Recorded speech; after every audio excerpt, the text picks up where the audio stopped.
So the next speaker is Laura Larios-Jones, and she's going to talk to us about uncertainty and temporal reachability problems. Go ahead. Thank you, and thank you for the invitation. So we've seen a lot about temporal graphs in general, but today in my talk, which is a little different, something that I hadn't considered before is what if we're not really sure about our model? So to start to motivate, a lot of us have said this many times to many people. We use temporal graphs because it lets us model time-sensitive networks, common examples, transport networks, disease spread. But reality often doesn't reflect this. So this is a graph of UK trains. The nice green line at the top is the percentage of late trains, and the one at the bottom is percentage cancellations. So late is between 60 and 80% of trains, cancelled 40 and 70. So really, the vast majority of trains are not on time. So if I'm modeling the train network on a temporal graph, then just taking their word for it probably won't give me the right answers here. So we've seen temporal graphs before. The model I'm using is the static underlying graph, accompanied with labels on each of the edges, saying which times that these edges appear and disappear at. And also, because I'll be talking about paths a lot, I just wanted to be explicit here. We're talking only about strict temporal paths. So the times on the edges have to be strictly increasing. So in this case, the only strict path from A to B is kind of around this bottom detour, because we can't use the edge 1 followed by another edge at time 1. But what if a train is late? So in the previous example, A could reach everything in the graph, and now it can only reach down that right-hand branch as far as the bottom, but then B is never reached. And what we also want to consider is, what if by some miracle a train comes early? Then we still can't go down this branch, but actually we can reach fewer than we already could. So to put this a little bit more formally, this is our definition of a perturbation. Here we call a temporal graph a delta perturbation of another temporal graph if the time steps are changed by plus or minus delta. So you can see here, this is a 2 perturbation on the right-hand side of the left-hand side. Each time step is changed by at most 2.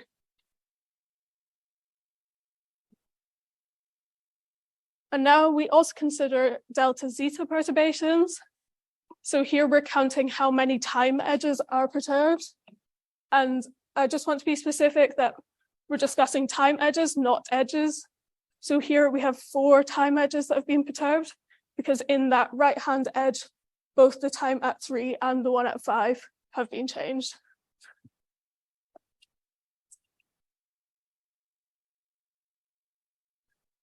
So we're specifically talking about reachability for the first part of this talk.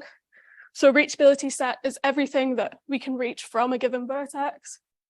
This vertex VS is our source at the top here. And as it stands, we can reach everything in this temporal graph. We use a convention that you can always reach yourself also. But with a small amount of uncertainty, the answers can change quite drastically. So here in this top graph, V0 can only reach the things on the path. But if we change each of the time edges on that path by 1, it can reach the entire graph. We can do this arbitrarily and get an arbitrarily large increase in reachability. And this is our formal question. So given a temporal graph, a source vertex, and positive integers, zeta, k, and delta. So zeta is the number of time edges we can change, k is our measure of reachability, and delta is what we can change them by. And we want to ask if there is a perturbation such that that perturbation has temporal reachability, or that vertex in that perturbation has temporal reachability at least k. So if we were thinking about this in an epidemiological sense, this asks, what is the worst case scenario? If I don't really know everything about my temporal graph, and I start with a single person infected, what is the worst case number of people that could end up infected at the end of the lifetime of the graph? So without uncertainty, this problem is solvable in polynomial time. We do variation of breadth first search. And if the number of edges that we can change is large, we can essentially just ignore it. So this is true if number of perturbations is at least k minus 1.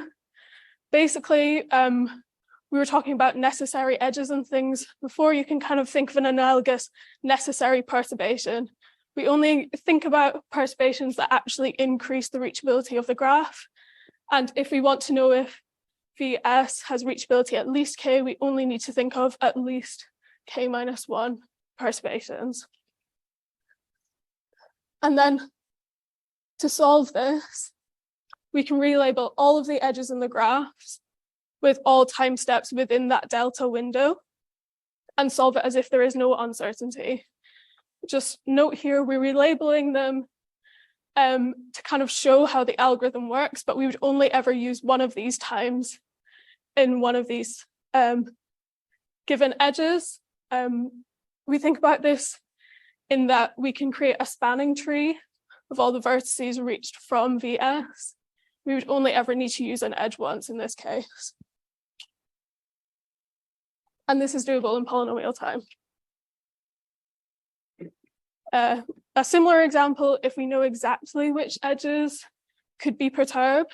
So in a transport network, we know that there's being some work done between station A and station B. Those are the times that we're a bit uncertain of. Then we can just do the same thing here.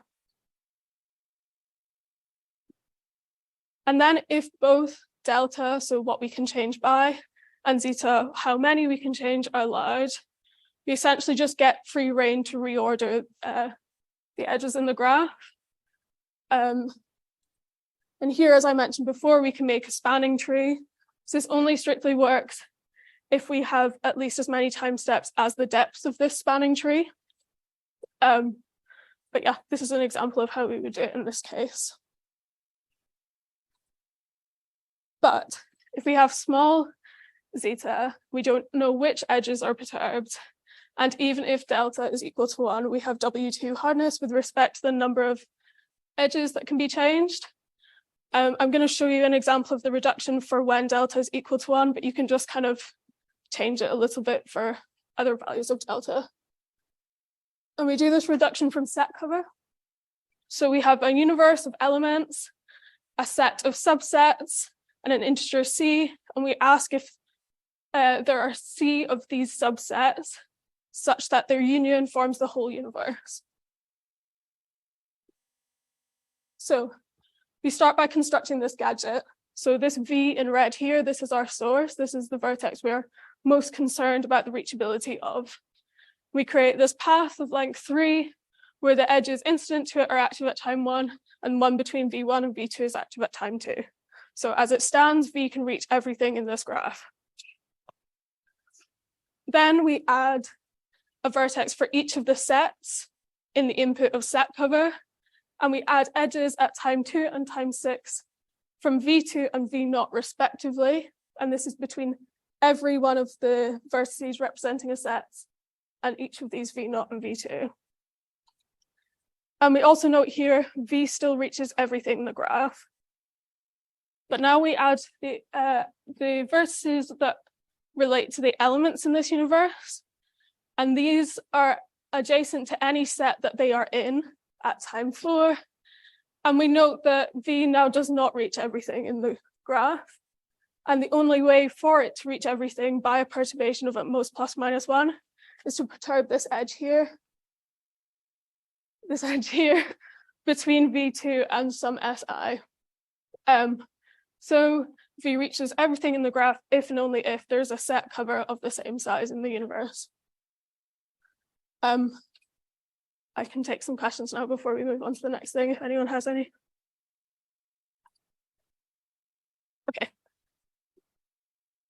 So we have some restrictions on parameters that make it easy. We have the kind of more general case where it's W2 hard. And now I'm going to look at restrictions of the graph itself.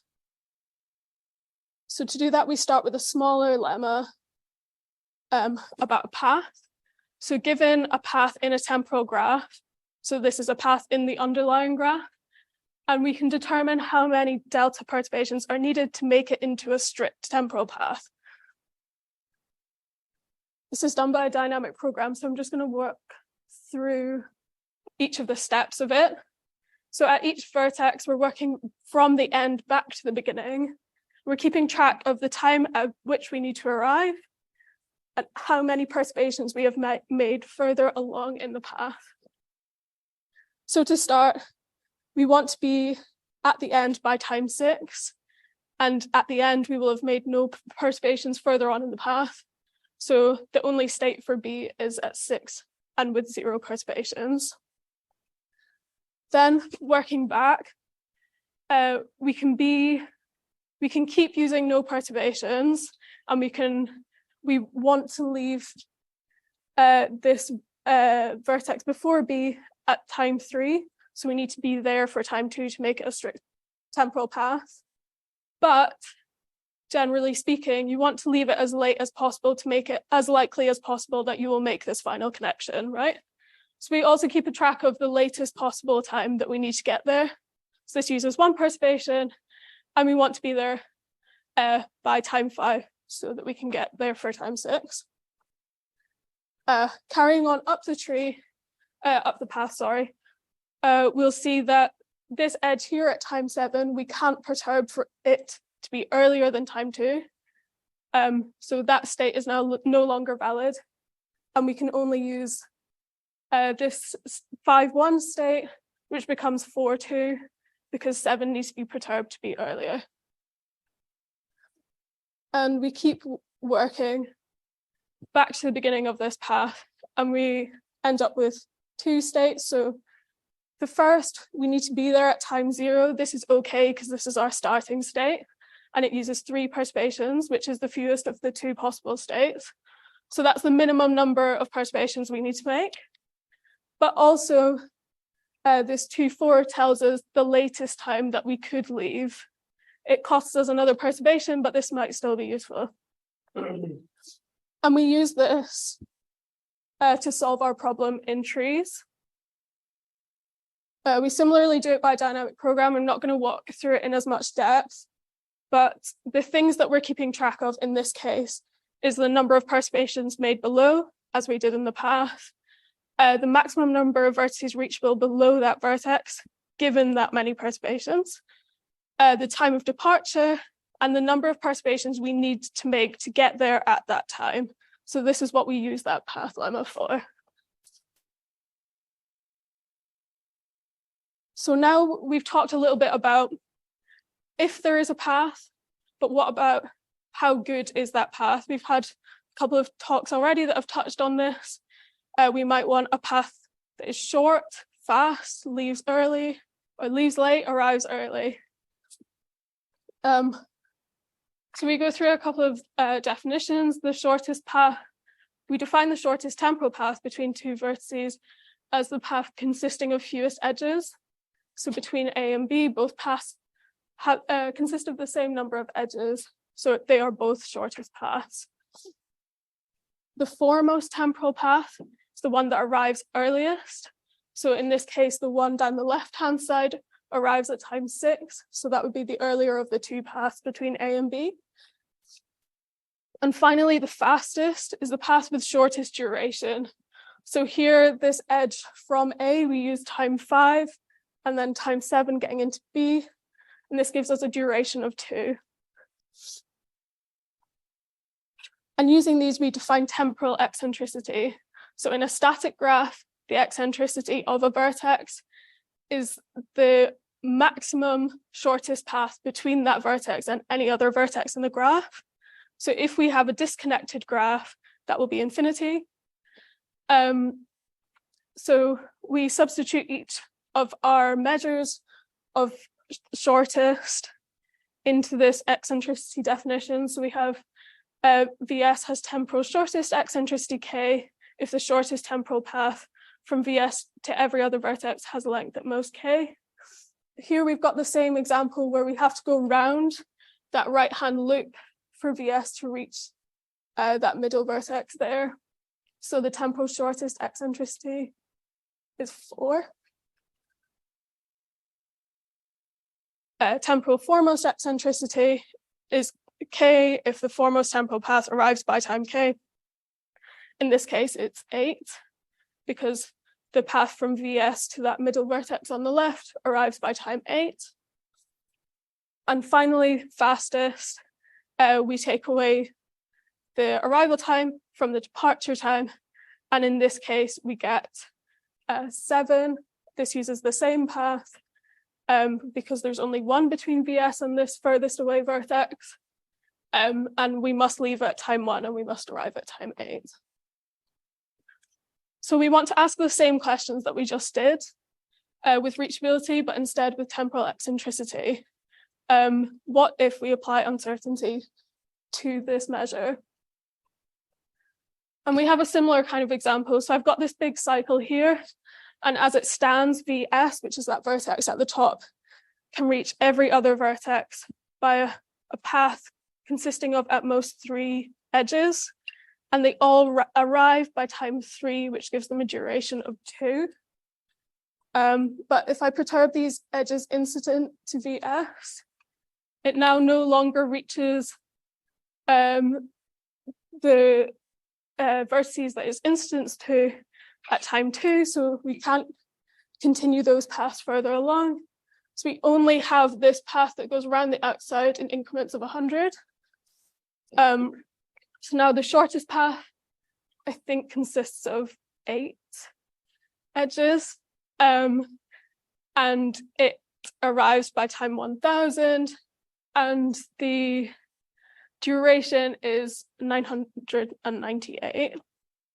And then furthermore, we can increase this right-hand edge, its time a little bit more, and this gives us a situation where VS doesn't reach the whole graph. So this gives us an infinite temporal eccentricity.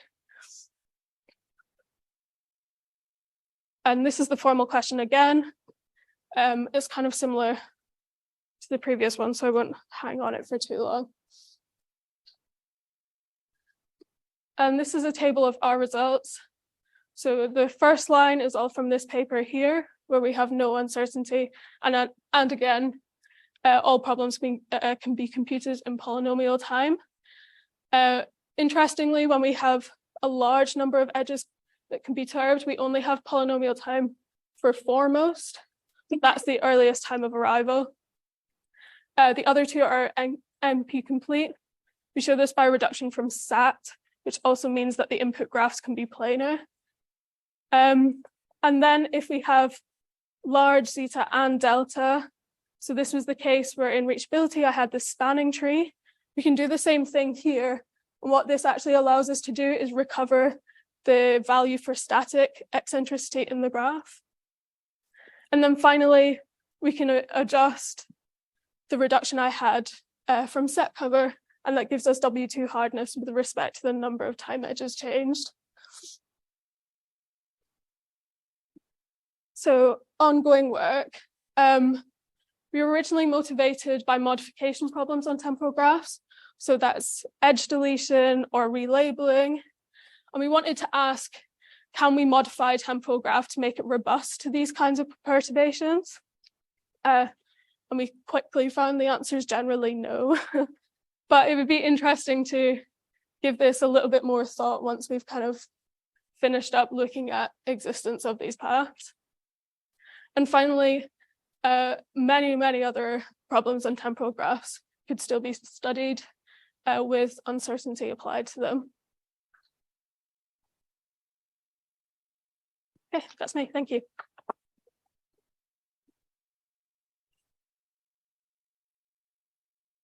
Thank you. Are there any questions?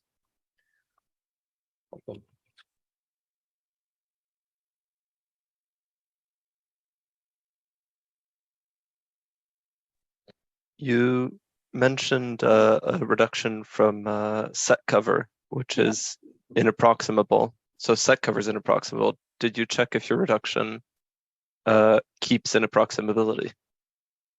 We haven't checked, but I think I feel like it should, but I haven't done the legwork.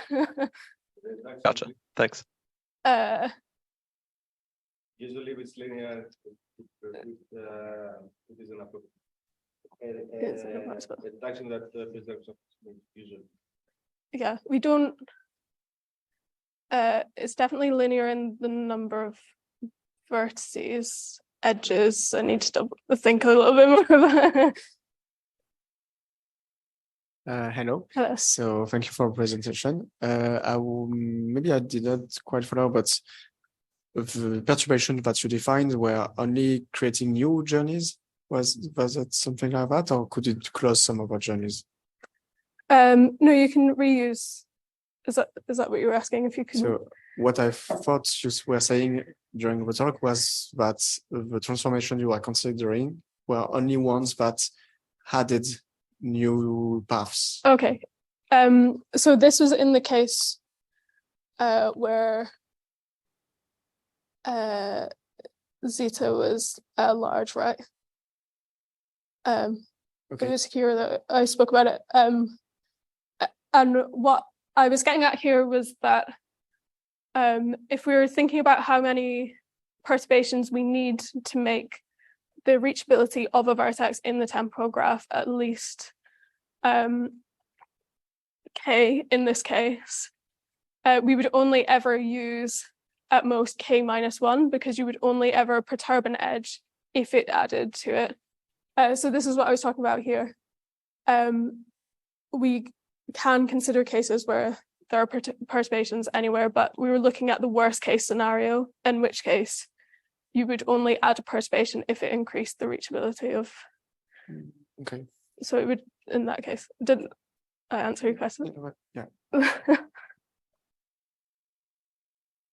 I had another question for your dynamic programming. Mhm. It seems to me that every time you go up in your path, you might have to store for every state that you had, you might have to store 2 states on the next step. On the path. Yes, Um. because either you do a perturbation or you don't, I suppose. Yeah. So So that's for every state. So how do you limit the number of states that you need to keep track of?